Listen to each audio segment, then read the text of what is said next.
Maray pa, aramon niya to unyan sa DCGB. Nata, ano man dapat kong maaraman dyan?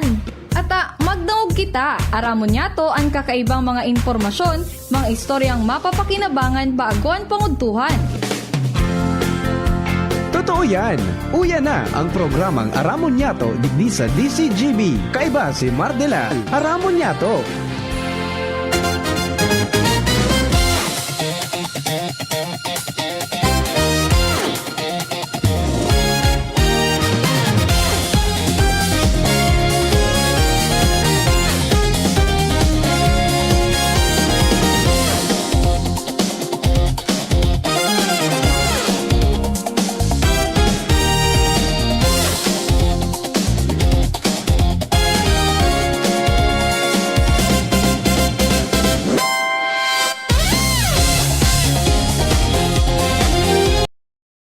Mga dugang, good morning, good morning, good morning, good morning, good morning, good morning, good morning.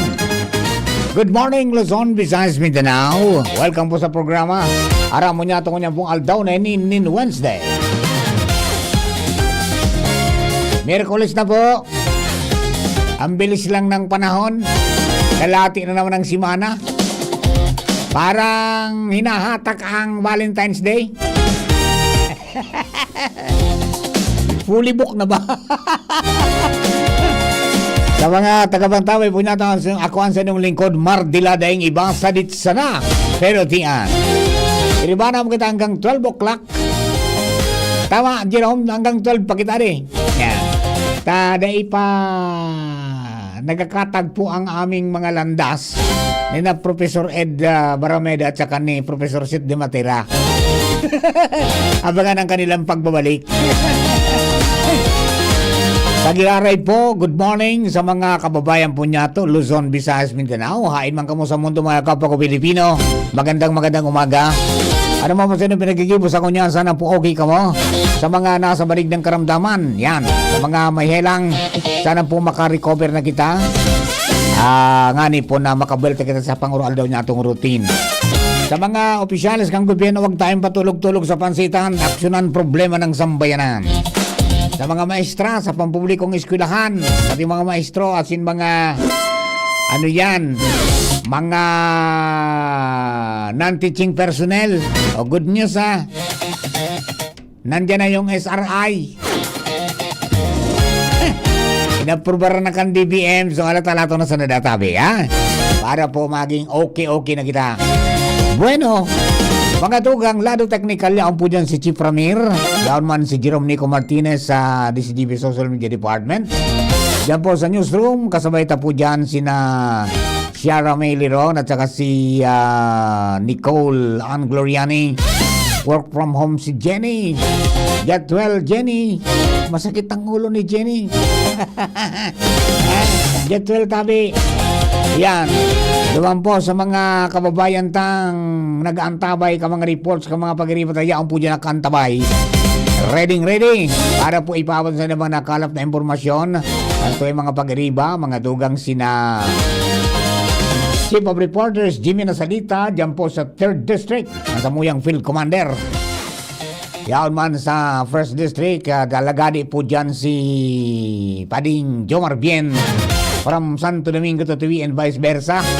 And siyempre yaon man mga tugang si partner Al Armario sa City Hall, as in sa sur na parte ka mga barangay sa Legazpi. Mga pangyayari po dyan. Si Baby Angel Mustasa, katuwang tapos sa Legazpi 4th District, as in dyan po sa Regional Center site. Yaon man mga tugang si Joshua James Bino sa Daraga area. At saka si Karen Ala yan po sa Kapitolyo Provincial, at sa mga pagtarait pong mga opisina pribado man asin pang gobyerno dyan po mga tugang sa Old Albay District. Henry Damoy Mata sa mobile, ang mata ng DCGB sa kalsada sa Epong Piloto. Kami po kapos binasaludar mga kababayan. Happy morning, happy Wednesday morning sa mga devotees po ni Mother of Perpetual Health. Don't forget to attend the Mass in Sailor Novenas. At sa mga birthday celebrators, happy birthday! Happy birthday kay Ronald Baldo. Ano na, Ronald? Petsa na kita. Taga na kita mag-ilingan. Duty si Ronald Saga. Sign on. Yan, siyempre, good morning man and happy birthday sa mga kabats natin. Mga batsmates, Bats 80 kan Santo Domingo Barangay High School. Ayan, happy birthday kay retired teacher Erwin Nichanova. Ayan, retired na pala si Wiwin ha. And then si Madulin Binamira Balasulya. Happy birthday Madulin, tama-tama, piste dyan sa Indo sa Santa Misericordia. Ade, imbitado ang gabos. Good morning man sa amiga ta. Kay Jennifer Kamaya. Yan po atabi adi. Lusubin ang disukunan dyan sa tindahan ni Jennifer ka mga ano yan, mga UK. Yan. And then, siyempre sa amigo ta, mga tugang from ASJ Farm. Diyan po sa San Agustin Libo nagbe-birthday sa ngunyan si Mark J. Sanchez. Happy birthday tabi. Jay, good morning sa imo. Padagos lang sa pagtanom asin pag-alaga ng Peking duck. Yan. And good morning regards kay Tio Abundio sa family.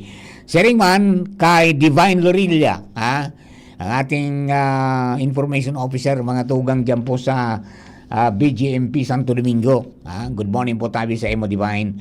Ayan, good morning. And then good morning kay Gemaline Marcaida, si Mary Clarice Katangay Marinas. Yan, nagagad po girarin ng tabang para duman sa willing po na mag-donate ng blood. Kailangan po talaga para makaluwas na sindaning ospital. Doon po sa my kind heart to do so, I appreciate it po, sabi niya. Pwede po kamong mag-message sa iya. And then type A plus ang kailangan, di ba? Type A plus. Mga tugang, need lang talaga po tabi. Diyan po sa Ago Hospital nakakonfine sa classmate niya nag-aki. Yo. Okay, bueno, mga tugang, dugang at narangkada ka mga istorya ali po dyan sa luwa sa pagi po ka Mega Force Patrol. Good morning. Kay, Cora Balaoro Madi. Good morning tabi na kantaway. Siyempre si partner King Rinaldo. Asi mas Gerald Aranya niya ang po dyan. At saka si Sir Jeff Santos. Good morning. Bueno, dagdagan tayo istorya ali po dyan sa luwas. Ready na mga tugang si partner Alarmario. Partner, good morning. Please come in. Hello. Salamat, partner. Pig dudoonan ngunyan kan gobyerno lokal digdi sa Legazpi City an safety kan mga tricycle operators, drivers, lalo na ang mga pasahero. Si City Councilor Amorex Mañeses may pigbubusol ining ordinansa na siguraduhon ang mga tricycle digdi sa Legazpi na malinig, malinaw na mahiling ang sa indang mga windshield, partner. Dapat nagsusunod din sa tamang standard kan Department of Transportation o DOTR as in Land Transportation Office o LTO.